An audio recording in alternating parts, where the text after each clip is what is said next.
Bonjour, aujourd'hui nous allons voir ensemble comment fonctionne la boîte automatique d'une voiture. En effet, lors de mon premier achat d'une voiture à boîte auto, je me suis posé beaucoup de questions sur son fonctionnement, passage des vitesses, est-ce que je peux modifier ma boîte en roulant, comment se passent les démarrages en côte, etc. Donc voilà, donc dans un premier temps, une clé de voiture traditionnelle, classique, rien ne change sur ça.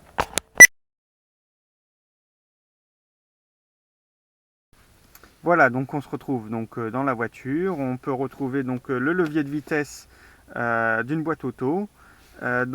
Cette bague, ça permet de passer les vitesses. Donc là, on va avoir plusieurs phases de la boîte automatique. Donc le P signifie le frein à main de parking. Ici, le R signifie donc la marche arrière. Le N, c'est le point mort. D, donc ça va être celle qu'on va utiliser le plus souvent, donc c'est pour fonctionner. On va mettre le D et donc là ça va rouler, et là le S, c'est tout simplement le mode sport.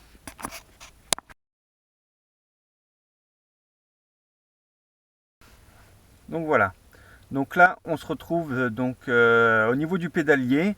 Donc on peut constater qu'il manque une pédale.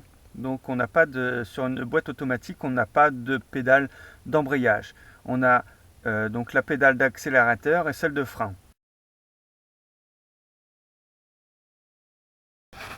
Voilà, donc là j'ai mis la clé, je vais mettre le contact. Donc la voiture ne pourra pas démarrer si le levier de vitesse n'est pas placé sur le P, le parking.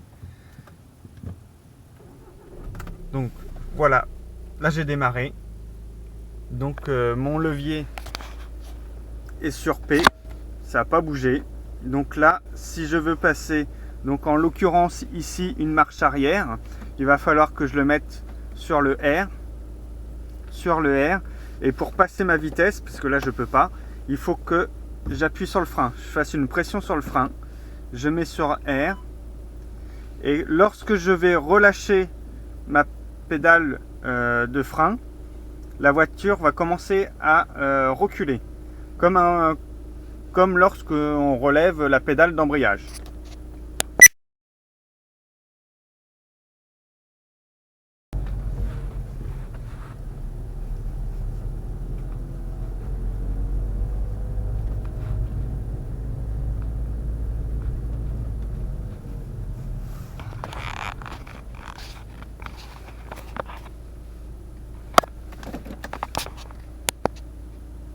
Donc voilà, donc là je me situe dans une petite côte.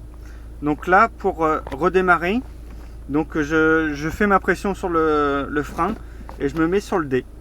Et là, j'ai pas de point de patinage à avoir ou quoi. Je relève tout simplement mon pied du frein, et là, la voiture reste à l'immobile et elle se met à avancer toute seule.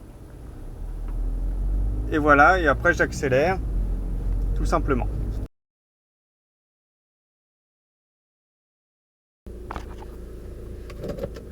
Donc voilà, là c'est l'affichage au niveau du tableau de bord.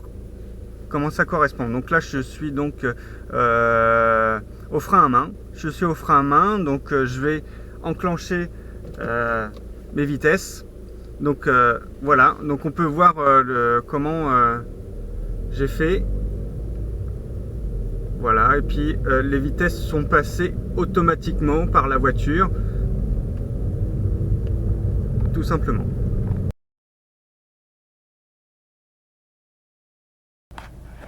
Voilà, donc ça c'était la première façon de conduire une boîte automatique. Après, suivant les modèles, on a plusieurs phases. Donc je vais vous montrer. On a la phase donc D, mais où on peut passer les vitesses, donc manuellement. Donc il y a deux possibilités. Donc soit donc au niveau toujours sur le D, on pousse le levier et là on est en mode manuel. Donc voilà, il y a ça.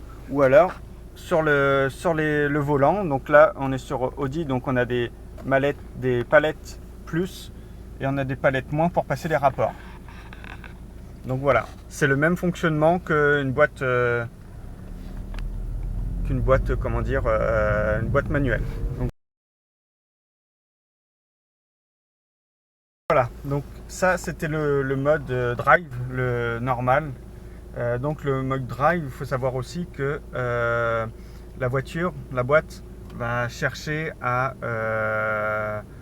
passer les rapports les plus économiques en fonction du trajet de la route, etc. Quand on passe donc en mode sport, donc le S, celui-là qui est tout en bas, voilà, là je suis en mode sport, faut savoir que la boîte va pousser dans les tours, voire même jusqu'à la zone rouge.